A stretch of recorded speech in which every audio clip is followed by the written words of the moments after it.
Well, for me, a lot of it is experience. Do you have the right kind of experience to be able to step into a law firm and handle the ins and outs of that? And for me, that's not necessarily going to uh, a paralegal curriculum, and getting a certificate. It's really about, what have you done in your work environment? What experiences do you have? Have you had a situation where you've been entrusted with responsibility and you've done well? What kind of capability have you shown to grow in a role? And, are you able to learn things on the fly? That kind of stuff is important to me more so than, you know, um, a bachelor's degree or, a college degree or a master's degree.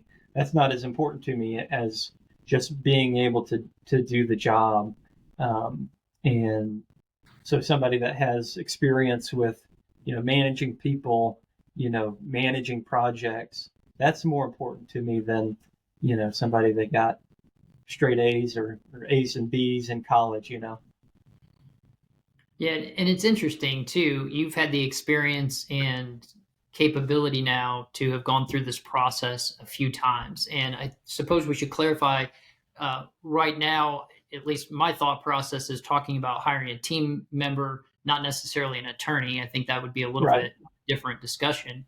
But adding someone to the team who sort of fits what the need is and has the requisite experience and potentially skills. I know in the past where I have felt like the individual was the right candidate, sometimes the skill set wasn't quite there. And so the decision was, do I hire and help train and equip on that particular skill?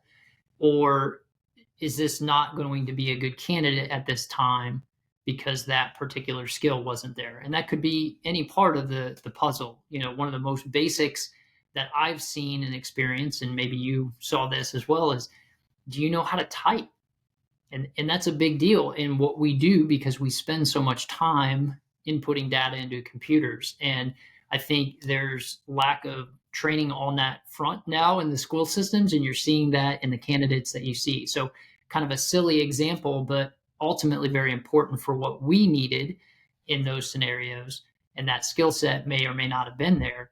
So it's another tool to decide if that's a filter or if that's going to be something you're willing to take on as a training measure to teach the skill that's needed, because some of the other qualifications and experience actually meet the requirements of what I need in that time. Yeah, I'm the same way, Seth, as far as being comfortable with technology.